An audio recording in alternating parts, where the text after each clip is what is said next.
Good morning. I just woke up, so bear with me. I came here because I wanted to address a comment. The first thing I saw when I woke up this morning and grabbed my phone and started scrolling through the notifications was someone asking, how do you love and accept your body?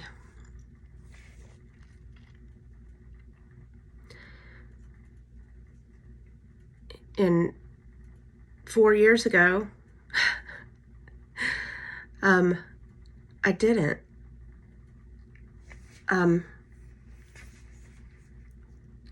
I struggled so badly with that. I hated my body. I think that's a safe thing to say. It's true. So I was stuck in such a bad negative cycle. I wanted to lose weight.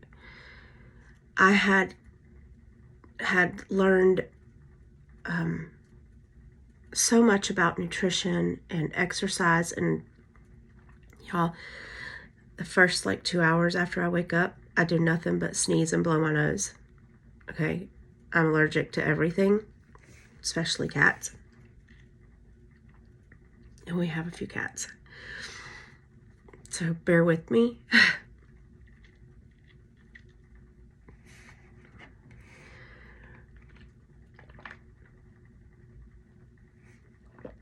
Okay, so I was stuck in a cycle. What is on me? Oh, from hair dye. I wanted to lose weight. I knew what I was supposed to do. I knew what I needed to do. But like so many people that struggle with this, I didn't have the motivation. I always pick and say it's because I was lazy or because I'm lazy, but I'm really not lazy. Having motivation to do other things is easy. For some reason, having the motivation to get up and exercise is a lot more difficult. I don't know why. Maybe it's mental block. But once I get into it and I'm doing it, I love it. I enjoy it, and I don't want to stop. So it's really weird. But hold on just a second. Okay, didn't want to blow my nose on camera. So I would eat the things I knew I wasn't supposed to. I would go without exercise. And then I would catch a glimpse of myself in the mirror and I would cry and I would have a meltdown. And I always found myself complaining and going back to Johnny and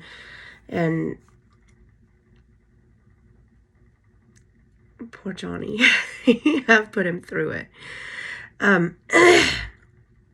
Crying to him about how much I hate my body and I wish I could just lose weight and I wish I could just stick to it. And he's always sympathetic and always told me, I love you how you are. I think you're perfect. I think you're beautiful. I think you're sexy like you are.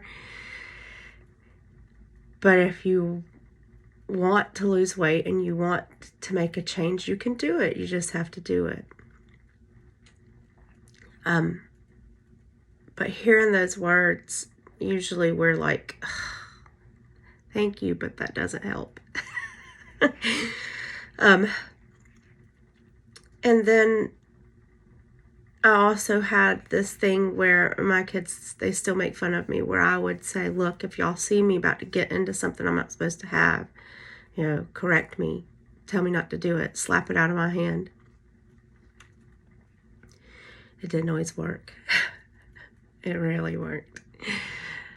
But it really wasn't until I got COVID If you don't know my story, I'm about to tell you. So lean in and listen up. When our household got COVID, so I'm autistic, by the way, and I think the way that my brain works, I catastrophize. Is that I can't ever say that word right? Everything. Everything is doomsday. Everything is end of the world. Everything is a big deal. My anxiety is always through the roof. So when Aiden was first diagnosed with COVID, I freaked out, and I was away from home. He was here. I was away from home with Megan. I was an hour and a half away because I had just left my parents' house when I found out, or I was just going to my parents' house. I didn't quite make it. When we got that diagnosis and they called me over the phone, I turned around, so I didn't take it to my parents. But I didn't know. I didn't know that we had it. And in that moment, you know, in my mind, everybody was gone. It was the beginning of COVID. All we were hearing was, if you get COVID, that's it. So I was freaked out. I screamed. I cried. My brother called me to calm me down. I guess my mom told him that I was freaking out. And he called me, and for like the next 10 minutes just reassured me over and over and over again that we were going to be okay, and talked me down. But then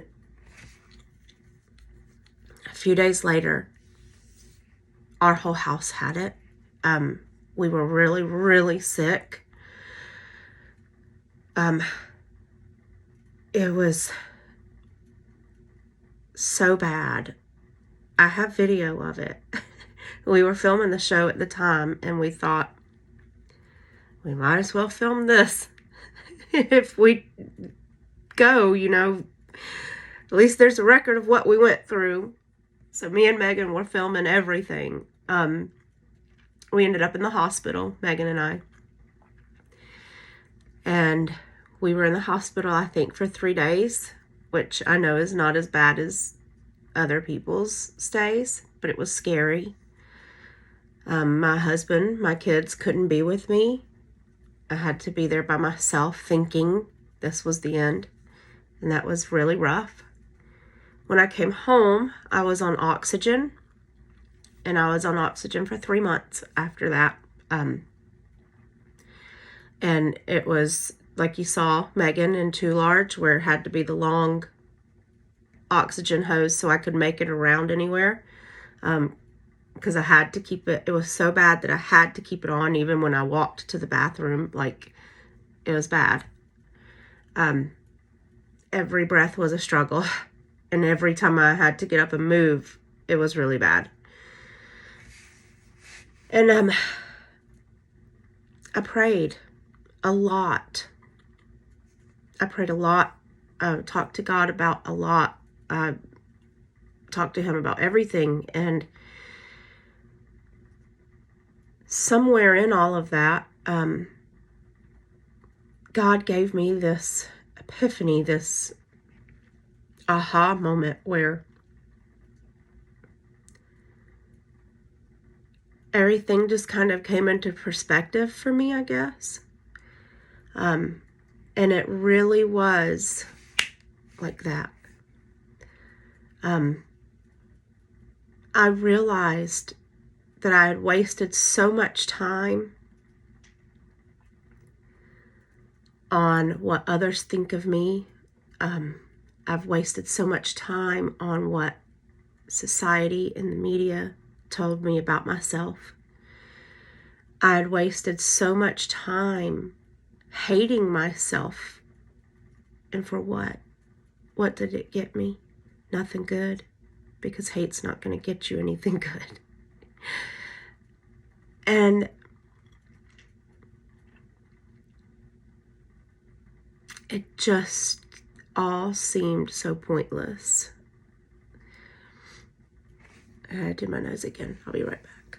Okay, so my body, excuse me, it may not look how I prefer it to look.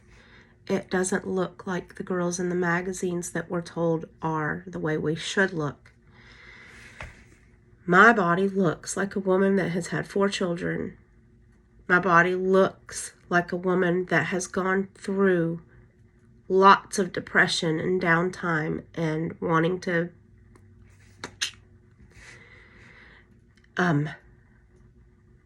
my body shows the traumas that I've been through since I was 7 years old. Just so much. There's so much here. But it's never let me down. It has never dropped the ball, so to speak.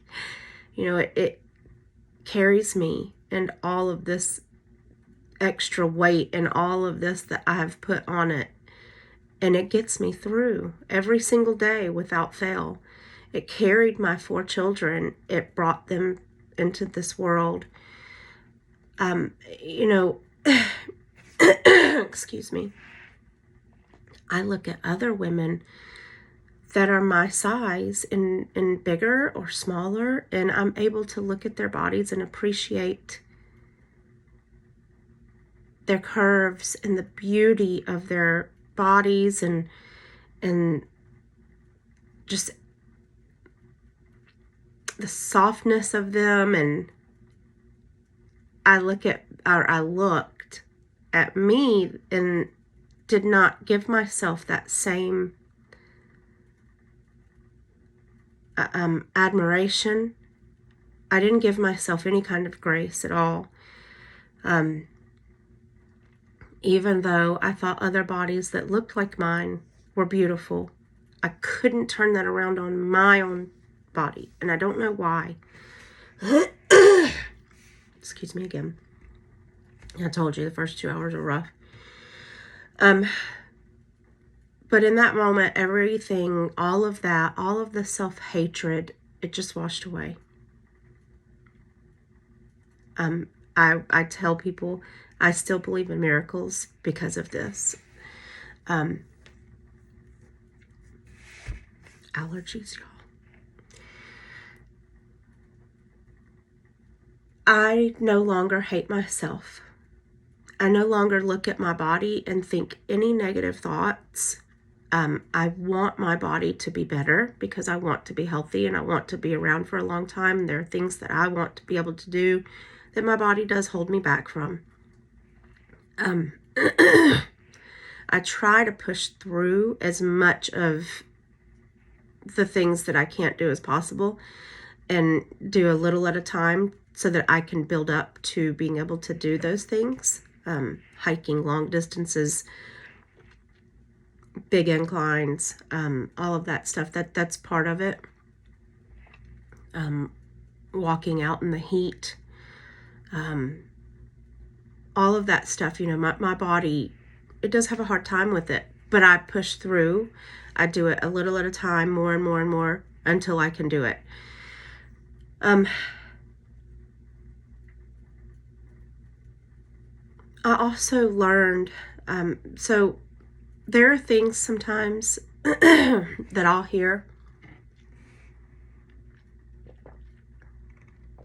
or I'll read, and they just kind of stick with me, and they have that, they give me that, why didn't I think of that before moment? And one of those things this year or last year, the end of last year, was I read something.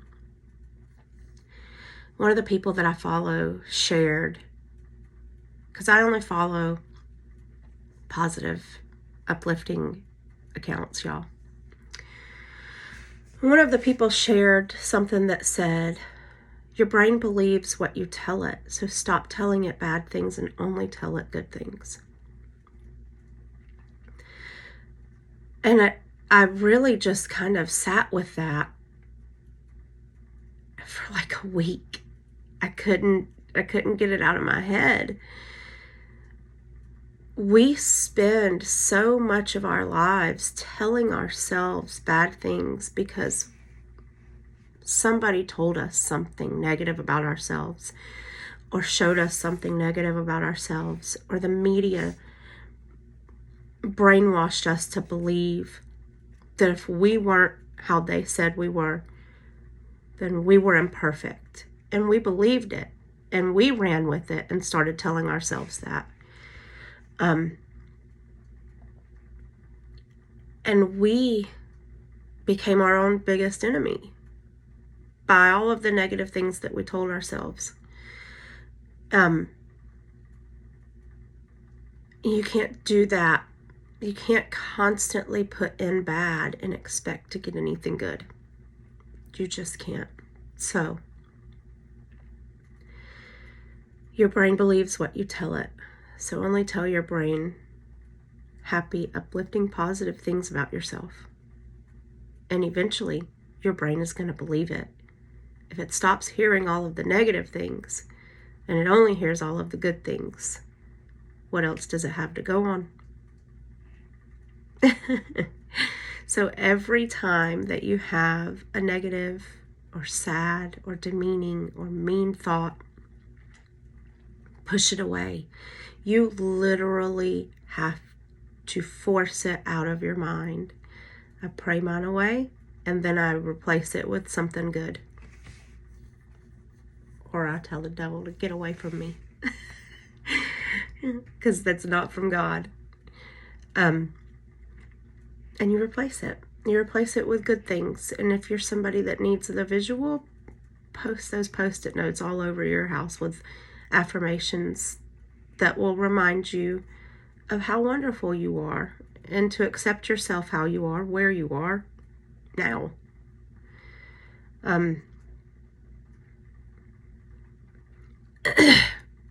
I follow accounts on my social medias that have other bodies that look like mine, that are showing me how to accept myself. So every single day you have the media showing you all of these perfect bodies. And that's what your brain sees every day. That's what you see every single day. That's what comes in. So change it. Follow the accounts that are showing you what your body is capable of. I follow plus size women that are working out and trying to get healthy. I follow trainers that don't put plus size people down, but try to lift them up and help them. It's all just, I follow fashion sites that include plus size women in their advertising in a positive way. It's all just what you allow yourself to see, and give yourself grace. Just pray about it. That's number one. And allow yourself to love yourself. You have to undo years and years of being told by other people and by yourself that you're unacceptable, because you're not. You should love and accept yourself how you are. Now, that doesn't mean that if you're unhealthy, stay unhealthy. That's not what I mean. You love yourself where you are, and you love yourself enough to help yourself get to a healthier place in life. And that's the truth. And it's a struggle, y'all. It's a daily struggle, because we are fighting food addiction. And we're fighting lots and lots of mental traumas physical traumas, emotional traumas. And that can be really, really difficult to navigate through. But we have to do it to be able to get to the other side of it. That's what my reset group is about, y'all. That's why I did it. Because I was signing on to my socials. Oh, Lord, hold on. Okay. I had a sneeze and fit. Whew. My poor little nose is so red right now. Okay. So I was signing on to my socials and I was seeing all of these women so beaten down by society and by their own minds and the people around them.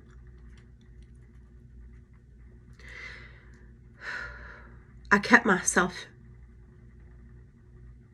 safe and sheltered and shut off from the world until I did the show. So I had no idea how many women out there are in such awful situations with the people around them, telling them awful things about themselves. And they feel like they have to stay in that because it's their parents or their siblings or their friends or their spouses, their grandparents, their aunts, their uncles, the people that they work with, their boss, people at their church,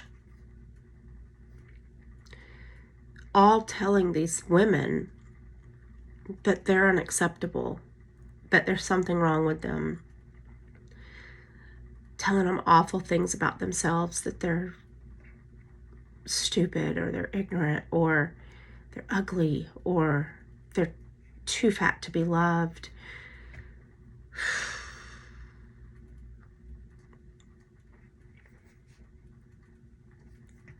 I didn't want that to be the only voices in their lives. I'm a very loud person when I want to be, when I need to be.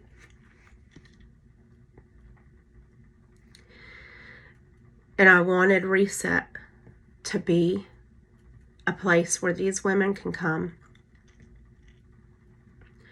and they can hear the positive things that they need to hear every day. Because nobody deserves to be beaten down like that every day, ever.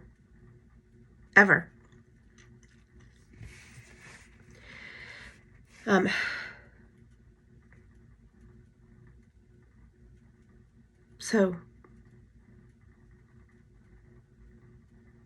that's it, really. Excuse me. You just have to give yourself grace. You have to want to love yourself and do better by yourself. You have to, it's an effort. You have to want to put the effort in. You know, love is effort. And to love yourself, you have to put the effort into it. And at first, it's a really big mental battle. So I was blessed that God answered my prayers and He took away the self-hatred, but there was still, excuse my nose, there was still the acceptance of myself that I had to go through. And it wasn't easy. And now, you know, some days I still struggle with stuff, but oddly enough, it's not my body, it's my teeth, it's my hair, it's that I'm, you know, aging. I don't look as young as I once did. Let's see, what else do I struggle with about myself? That I'm not in a career. That's something big for me.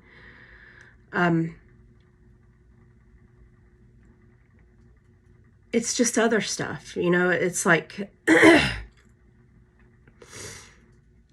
there are things every single day that I have to say to myself, give yourself grace. It's okay. You'll have a good hair day tomorrow. One day you'll be where you want to be when you grow up. So there's always something that we're going to struggle with. But I think it's in what you do about it and how you handle it that matters. Don't beat yourself up. Don't put yourself down. There's enough people in the world waiting to do that for you, and you need to have an armor built and confidence in yourself to be able to face those people. Don't help them tear you down. Don't help them beat you up. Be good to yourself. Lift yourself up. Lift others up. It'll come. If you are consistent with loving yourself, it'll come. It really will. So, y'all have a good day. I hope that you love yourselves. Do good by yourselves. And I'll talk to y'all later.